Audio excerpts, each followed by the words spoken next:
Job market से इन दिनों अच्छी खबरें नहीं आ रही हैं, चाहे इंडियन कंपनीज हो या फिर ग्लोबल कंपनीज। पिछले कई दिनों से हम लगातार लेऑफ्स की खबरें सुन रहे हैं। ट्विटर ने जहां 50% स्टाफ को कम कर दिया है, तो वहीं मेटा ने 11,000 एम्प्लॉयज को बाहर निकाल दिया है। इसके अलावा अमेजोन ने भी अब 10,000 कर्मचारियों को कम करने की तैयारी कर ली है।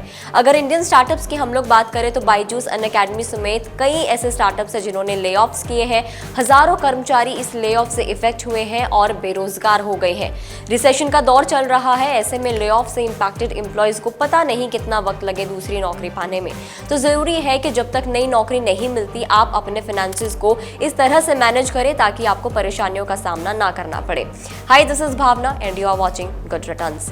जॉब का ना होना किसी को भी मेंटली, इमोशनली एंड फाइनेंशियली परेशान कर देता है। ऐसे में ये वक्त मुश्किल है, इसलिए सोच समझ कर ही कोई भी आप फैसला लें। सबसे पहले है इसमें अपनी स्पेंडिंग्स को डिटरमिन करना। अपनी डेली स्पेंडिंग्स का आप ध्यान रखें। हम अक्सर बड़े बड़े खर्चों पर तो ध्यान देते हैं, लेकिन डेली बेसिस पर जो खर्च होता है उस पर हम लोग खासा ध्यान नहीं देते। जैसे अगर खाना खाने बाहर चले गए या फिर वीकली ग्रोसरीज का कितना क्या खर्च है, तो अभी जो ये वक्त है आपको अपनी डेली स्पेंडिंग्स पर भी ध्यान देना होगा, बड़े बड़े खर्चों के साथ साथ। चेक करें कि कहाँ एक्सपेंसेस आप कट कर सकते हैं। देखिए, आपको ले ऑफ का सामना इसलिए करना पड़ा क्योंकि आपकी कंपनी कॉस्ट कटिंग कर रही थी। इससे आपको भी सीखना चाहिए कि कैसे आप अपने अननेसेसरी एक्सपेंसेस को कट डाउन कर सकते हैं। जैसे आप ड्रिंक या डिनर के लिए एक्सपेंसिव होटल्स में जाते हैं, इसको आप कुछ टाइम के लिए अवॉइड कर सकते हैं। या फिर अगर आपने महंगे जिम की मेंबरशिप प्लान की है तो इसमें आप थोड़ी सी कटौती कर सकते हैं। कुल मिलाकर आप एक बजट प्लान कर सकते हैं, कैसे आपको थोड़े जो आपके महंगे खर्चे हैं उनको कम करना है और थोड़ा सा इस वक्त आपको सस्ते से काम चलाना पड़ेगा। अपनी जो मेजर परचेज हैं उनको आप फिलहाल के लिए अवॉइड कर दें। मान लीजिए अगर आप कार या कोई भी मेजर परचेज प्लान कर रहे हैं तो अभी ये सही वक्त नहीं है, इसलिए ऐसा कुछ भी परचेज ना करें जिससे आपको परेशानियों का सामना करना पड़े। नेक्स्ट है इसमें इमरजेंसी फंड। अपने फंड को इस तरह से मैनेज करें जिससे आप 6-7 महीने बिता सकें। यानी कि मान लीजिए इस महीने आपकी जॉब चली गई है तो खुद को ऐसे आप प्लान कीजिए ताकि नेक्स्ट 6-7 मंथ्स आपको परेशानी ना हो। जो ये इमरजेंसी फंड वाली सिचुएशन है, ये हर दूसरे व्यक्ति पे अप्लाई होती है कि हमें हमेशा अपना इमरजेंसी फंड बनाकर चलना चाहिए ताकि हम कोई भी इमरजेंसी वाली सिचुएशन के लिए पहले से ही प्रिपेयर रह सकें। नेक्स्ट है इसमें पर्सनल लोन और क्रेडिट कार्ड कर्ज से आप लोग बचें।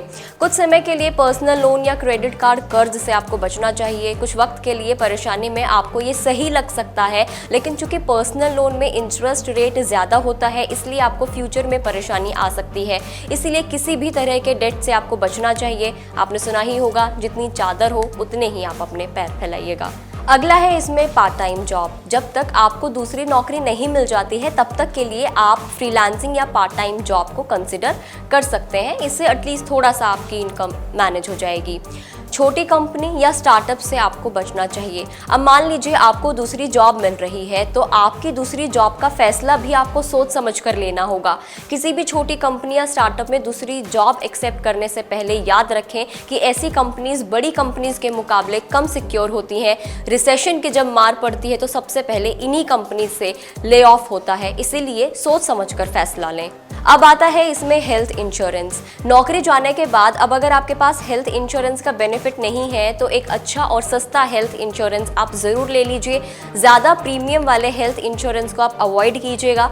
हेल्थ इंश्योरेंस इसलिए ताकि कोई भी अगर हेल्थ इमरजेंसी आपकी फैमिली या आपके ऊपर आती है तो आपके फाइनेंसेस पर ज़्यादा भार नहीं आएगा। अब लास्ट में बात करते हैं इन्वेस्टमेंट की।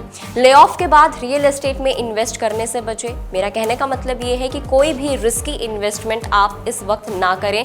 जिसकी आपको बहुत ज़्यादा अच्छी जानकारी है उसमें ही आप इन्वेस्ट करें। यानी कि वो इक्विटी म्यूचुअल फंड हो या कोई भी हो जिसको आप अच्छे से समझते हैं उसमें आप इन्वेस्ट कीजिएगा। वरना आजकल बैंक की फिक्स डिपॉजिट में आप निवेश कर सकते हैं। आजकल बैंक्स अच्छा रिटर्न भी ऑफर कर रहे हैं, करीब 7 to 7.5% तक का ऑफर आजकल बैंक कर रहे हैं। इसके अलावा रिसेशन या इन्फ्लेशन में गोल्ड भी एक अच्छा इन्वेस्टमेंट माना जाता है।